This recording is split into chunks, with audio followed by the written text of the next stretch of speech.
आधे दिल पर देसी नू तेनू इतना होना कहता लव यू 4 மணி நேரம் படம் 4 மணி நேரம் படத்தை தியேட்டர்ல உட்காந்து எவனாவது பார்ப்பான்னா துரந்தர் 1 லெவலுக்கு துரந்தர் 2 இருக்குமான்னு கேட்டுக்கிட்டீங்கன்னா இருக்காது. ஹலோ சப்ஸ்கிரைபர்ஸ், இந்த வீடியோவில் நம்ம எதை பற்றி பார்க்க போகிறோன்னா, எஸ் ஒரு வழியா துரந்தர் தி ரிவெஞ்ச் படம் வந்து பார்த்தாச்சு.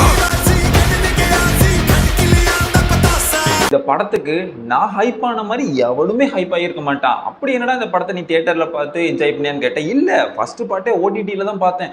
ஓடிடியில் அந்த சாங்ஸும் இந்த படத்தோட கேரக்டரும் என்னை எங்கேயோ ஒரு இடத்துக்கு கூட்டு போன மாதிரி கூட்டு போயிடுச்சு. இந்த படத்தை எப்படியாவது பார்த்தாகணும் தியேட்டரில் தான் பார்க்கணுங்கிற ஒரு எக்ஸைட்மெண்ட்டில் ஃபர்ஸ்ட் ஷோ புக் பண்ணா டிக்கெட் இல்லையா அப்படி வந்தால் டிக்கெட்லாம் இருந்துச்சுங்க.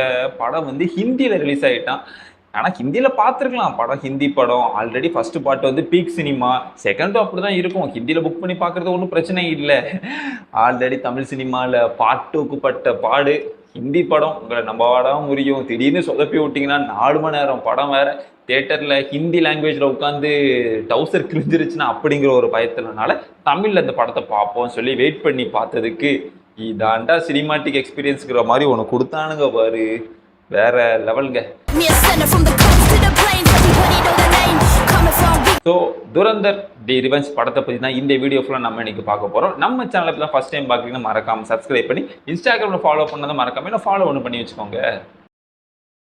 ஃபஸ்ட்டு இந்த படம் 4 மணி நேரம் படம். 4 மணி நேரம் படத்தை தியேட்டரில் உட்காந்து எவனாவது பார்ப்பான்னா, அப்படியே பார்க்குறவனா இருந்தாலும் என்னால் பார்க்க முடியாது அப்படிங்கிற ஒரு மைண்ட் செட் வந்து எல்லாருக்கும் இருக்கும், எனக்கும் இருந்துச்சு. ஏன்னா புஷ்பாக்கு வாங்கின அடி அப்படி.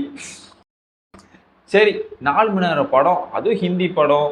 ரன்வீர் சிங் மூவிஸ்லாம் நம்ம பார்த்ததே கிடையாது. ஏதோ துரந்தர் 1 வந்து நல்லா இருந்துச்சு, அது ஒரு 3.5 மணி நேரம் படம். 4 மணி நேரம் எப்படிடா தியேட்டரில் உட்காந்து பார்க்கலாம் அப்படின்னு நினச்சிட்டு போன மைண்ட் செட் பக்காவாக கிளியராகி வந்துச்சுங்க.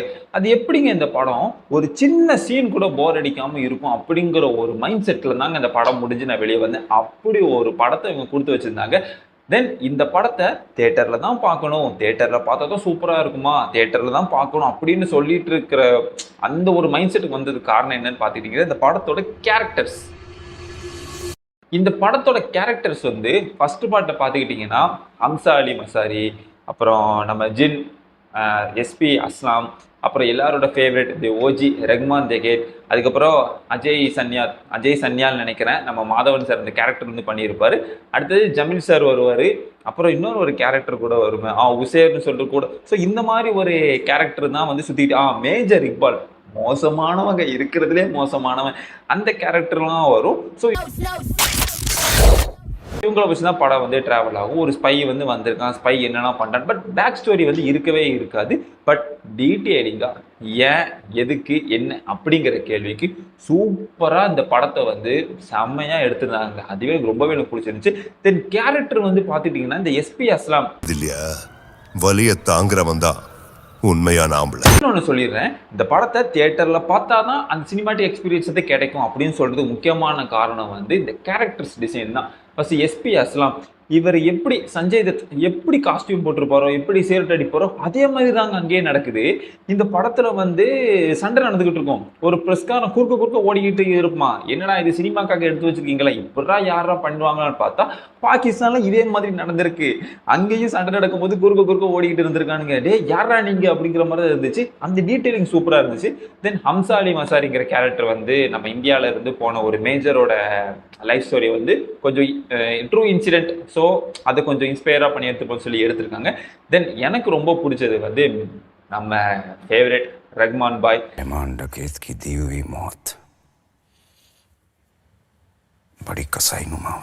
ரஹ்மான் தெகேத் தான், பட் இந்த படத்தில் இல்லை, போன படத்துலேயே நம்ம ஹம்சா வந்து போட்டு தள்ளிட்டாப்புல. ஸோ அதனால் அந்த படத்தில் ரொம்பவே மிஸ் பண்ணேங்க. அவனும் பார்த்துக்கிட்டிங்கன்னா ஆள் பார்க்க டம்மி அப்படிங்கிற மாதிரி தான் இருக்கும். ஆனால் உண்மையாகவே நீ கூகுளில் சர்ச் பண்ணி பாருங்களேன், ரஹ்மான் தெகேத்னா யாருன்ட்டு மோசமானவங்க, பயங்கரமான ஆள். ஸோ அவரோட கேரக்டர் டிசைன் எல்லாமே ரொம்பவே பிடிச்சிருச்சு. தென் அடுத்தது வந்து நம்ம யார், நிறைய எக்கச்சக்கமான கேரக்டர்ஸ் வந்து இந்த படத்தில் வந்து வந்துக்கிட்டே இருக்கும். 2023 கூட அசாஃப் அகமதா எனக்கு பேர் வந்து எக்கச்சக்கமாக நிறைய பேர் வரும். பட் டீட்டெயிலிங்லாம் பார்த்துட்டிங்கன்னா நீங்கள் வந்து கூகுளில் சர்ச் பண்ணி பாருங்கள், சாட் ஜிபிடிலாம் நீங்கள் பாருங்கள், எப்படி அந்த இடத்துல நடந்திருக்குமோ அதே கேரக்டரை பக்காவா டிசைன் பண்ணி இந்த பக்கம் வச்சிருப்பாங்க. அதெல்லாம் சூப்பராகவே இருந்துச்சு. தென் ஜமீல் சார் நான் சொல்லவே மாட்டேன், நீங்க படத்தவே பாருங்க. ஜமீல் சாப், அடுத்தது உசேர், அப்புறம் யாரு மேஜர் இக்பால், சரியான சம்பவம் பண்ணியிருப்பானுங்க. நீங்க வந்து ஓடிடியில் பார்த்ததுக்கப்புறம் சத்தியமா சொல்றேன் நீங்க வந்து வருத்தப்படுவீங்க. தயவு செஞ்சு தியேட்டர்ல போய் பாருங்க. திரும்பவும் சொல்றேன், இந்த கேரக்டர் டிசைனே உங்களை வந்து 4 மணி நேரம் சீட்டில் வந்து உட்கார வச்சிரும். என்னடா பண்றீங்க, என்னடா ஆளுக்காள் போட்டி போட்டு நடிக்கிறீங்க அப்படிங்கிற மாதிரி இருக்கும். இது ஒரு பக்கம் டைரக்ஷன், ஒரு பக்கம் ஸ்கிரீன் பிளே, ஒரு பக்கம் மியூசிக். அதுக்கு மேல ட்ரெய்லர் பார்க்கும் போதே அந்த ஆரி ஆரி அதெல்லாம் செம பீக்கா இருந்துச்சு. ஸோ எனக்கு இவ்வளோ கேரக்டர்ஸ் இருக்கும்போது எனக்கு வந்து ரொம்ப பிடிச்சிருந்துச்சுன்னு வந்து மேஜர் இக்பால். மேஜர் இக்பால் யாருன்னு பார்த்துக்கிட்டிங்கன்னா ஜனநாயகனோட ஒரிஜினல் வந்து யாரு, நம்ம கேசரி படத்துல வந்து வில்லனா நடிச்சிருப்பாரு. ஏண்டா நீயாடா இது அப்படிங்கிற மாதிரி இருந்துச்சு. அது சரியான டம்மி வில்லங்க, பேசிக்கிட்டே இருப்பான தவிர எதுவுமே பண்ண மாட்டான். பட் இதுல பேசுறாருங்க, கம்மியா பேசி சம்பவத்தை அந்த ஒரு பாகிஸ்தான் கண்ட்ரிக்கு வந்து உண்மையா இருக்கிற ஒரு ஐஎஸ்ஐ மேஜர், பட் இந்தியாவுக்கு அப்படி கிடையாது.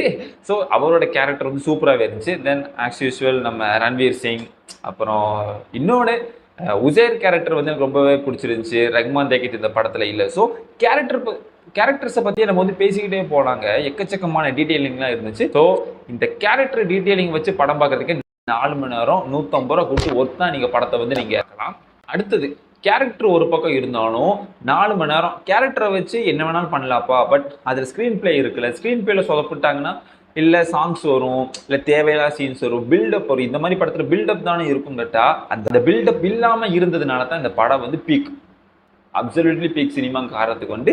ஏன்னா படம் ஸ்டார்டிங்லேயே இவர் தான் அம்சாலி மசாரியோட வாழ்க்கை, நம்ம ரன்வீர் சிங் வந்து ஜஸ்கிரித் சிங் அப்படின்னு சொல்லி அவரோட ஃபேமிலி, அவருக்கு என்ன ஆச்சு, அவர் பேக் ஸ்டோரி அந்த ட்ரெய்லரில் கூட பார்த்துருப்பீங்க. ஒரு மண்டபம் மாதிரி ஒரு இருக்கும், அங்கே போய் சண்டை போடுவார். ஸோ இதெல்லாம் ஏன் நடக்கு, எதுக்கு நடக்கு, ஏன் பண்ணுறாரு, இங்கேருந்து மாதவன் கிட்ட போய் அவர் எதுக்கு சம்மந்தம் இல்லாமல் பாகிஸ்தானில் போய் நீ ஸ்பையாக இருந்து பண்ணுங்காரு சொல்லி எக்கச்சக்க டீட்டெயிலிங்லாம் கொடுத்து சூப்பராகவே எனக்கு பண்ணியிருந்தாங்க. மேக்கிங் சரியான மேக்கிங்கு. இன்னொன்று பார்த்துக்கிட்டிங்கன்னா, ஒரு போஸ்டரை பார்த்தேன், வெறும் 14-15 மாதத்தில் 7 மணி நேரம் கட்டு, பார்ட் 1 பார்ட் 2 3 மாதத்தில், வித்தின் 3 மந்த்ஸில் டிசம்பரில் ஒரு பாட்டு, மார்ச்சில் ஒரு பாட்டு ரிலீஸ் பண்ணி எப்படா நீ பண்ண டேய் டேரக்டரு. அவர் யாருன்னு பார்த்தா யூஆர்ஐ படம் டேரக்டர், சர்ஜிக்கல் ஸ்ட்ரைக் எடுத்தவர். செதறிட்டேன். படமும் இதே மாதிரி கொஞ்சம் பேட்ரியாட்டிசமாக கொஞ்சம் இந்தியா தேசப்பட்டு அப்படின்ட்டு இருக்கும். பட் அதுலேயும் சில சீன்ஸ் இருக்குது, அது அப்படியே கொஞ்சம் கனெக்ட் ஆகிற மாதிரி கொஞ்சம் மிஸ்மேட்ச் பண்ணி இதில் வச்சுருப்பாங்க. பட் இதில் டீட்டெயிலிங்காக பக்காவாக சூப்பராக வச்சுருப்பாங்க, அதில் வந்து கொஞ்சம் வச்சுருப்பாங்க. பட் சம்பவம் பண்ணிட்டாங்க, ஓரளவு சம்பவம் இல்லை, பயங்கரமான சம்பவம் பண்ணிட்டாங்க. துரந்தர் 1 லெவலுக்கு துரந்தர் 2 இருக்குமான்னு கேட்டுக்கிட்டிங்கன்னா இருக்காது. ஏன்னா என்னை பொறுத்தவரை ஒரே ஒரு காரணம் தான், நம்ம எல்லாரோட ஃபேவரட் ரஹ்மான் பாய், காசு சுத்தினா நீ ராஜுவாகிருவியா அப்படின்னு 5ஆம் படத்தோட டைலாக் ஒரு தெரியுமா, அதே தாங்க. இந்த ரஹ்மான் தேகித்ங்கிறவர் யாரே தெரியாது, அவர் உண்மையான பேரை கூட தெரியாது. இந்த படம் பார்த்ததுக்கப்புறம் அவர் பேர் அக்ஷய் கண்ணா அப்படிங்கிற ஒரு நேமே தெரியும். அவர் என்ன படம் நடிச்சிருக்காரு, ஏதோ ஒரு காரணம் ஒண்ணுமே தெரியாது. ஆனா துரந்தர் 1ல சரியான சம்பவம் பண்ணியிருப்பாரு. மனுஷன் சாகும்போது கூட சிகரெட் அடிக்கிற சீன்லாம் வரும், அதெல்லாம் செம கிக்கா பயங்கரமா இருக்கும். இதுல அவரை நான் மிஸ் பண்ணதுனால கொஞ்சம் ஆறா கொஞ்சம் கம்மியாச்சு. பட் இதுல வந்து மேஜர் இக்பாலும் ரன்வீர் சிங்கும் தூக்கி சாப்பிட்டாங்க. தென் ஜமீல் சாப் ஒரு சம்பவம் பண்ணியிருப்பாரு. இந்த படத்துல 2 சீன் எனக்கு ரொம்பவே பிடிச்சிருச்சு. ரெண்டுமே நான் ஸ்பாயிலருங்கிறது நான் சொல்ல மாட்டேன். பட் ஒன்று இந்த ஜமீல் சார் சம்பவம் ஒன்று பண்ணியிருப்பார். இன்னொன்று எப்படி விஸ்வரூபம் படத்தில் வந்து ஒசாமா பின் லேடனை காமிச்சாங்களோ இதில் வந்து ஒருத்தரை வந்து காட்டுவாங்க. செதறிட்டேன், ஐயோ அப்படிங்கிற ரேஞ்சுக்கு நான் புல்லரிக்க வச்சிட்டாங்க. அப்படி இருந்துச்சு. ஸோ இந்த படத்தை 4 மணி நேரம் 150 ரூபா கொடுத்து 200 ரூபா கொடுத்து தியேட்டரில் பார்க்குறது ஒர்த்தான்னு கேட்டால் 200 ரூபா 150 ரூபா கொடுத்து பார்க்கறதுக்குலாம் ஒர்த்து இல்லை. 500 ரூபா 1000 ரூபானே கொடுக்கலாம். ஏன்னா நம்ம வந்து படம் பார்க்கணும், ஒரு என்ன சொல்றது, ஒரு மனசுல ஒரு சாட்டிஸ்ஃபேக்ஷன் வரணும். அது எந்த ஜானரா இருந்தாலும் பரவாயில்ல, எனக்கு சினிமா பார்க்கணும், அது எப்படி வேணாலும் இருக்கணும். பட் இப்படி இந்த மாதிரி ஒரு ஃபீல் வேணும்னா எவ்வளோ வேணா கொடுத்து பார்க்க ரெடியாக இருக்குன்னு சொன்னால் நீங்கள் துரந்தர் வந்து நீங்கள் மஸ்ட் வாட்ச் தியேட்டரில் போய் பாருங்கள். ஸோ பயங்கரமாக சூப்பராகவே இருந்துச்சு. எனக்கு இந்த படத்தில் வந்து நான் ஆல்ரெடி சொன்ன மாதிரி பிடிச்ச கேரக்டர் யாருன்னு பார்த்துக்கிட்டிங்கன்னா அந்த மேஜர் இக்பால், ஜமீல் சாப், அப்புறம் அம்சா, நிறைய எக்கச்சக்கமான கேரக்டர்ஸ் இருந்தாலும் சில சீன்ஸ் வந்து நிறைய சீன் எந்த சீனே சொல்ல முடியாது. பட் எனக்கு ஸ்டார்டிங் ஓப்பனிங்கில் அந்த ஆல்ரெடி சொன்ன மாதிரி ட்ரெய்லரில் காமிச்ச அந்த சீன் வந்து ஒரு 15 மினிட்ஸ்க்கு வரும், பிரித்து விட்டுருப்பாங்க. யாரையுமே குறை சொல்லாத லெவலுக்கு படத்துல வந்து சம்பவம் பண்ணிட்டாங்க. ஸோ மறக்காம எல்லாரும் தியேட்டர்ல போய் நீங்க பாருங்க. இந்த படத்தை தியேட்டர்ல பார்க்காம போயிருச்சுன்னு சொல்லி மிஸ் பண்ணிடாதீங்கப்பா. அதனால தான் இந்த வீடியோ போட்டதுக்கான முக்கியமான ரீசனே பார்த்தீங்கன்னா, தயவு செஞ்சு துரந்தரை வந்து தியேட்டர்ல போய் பாருங்க.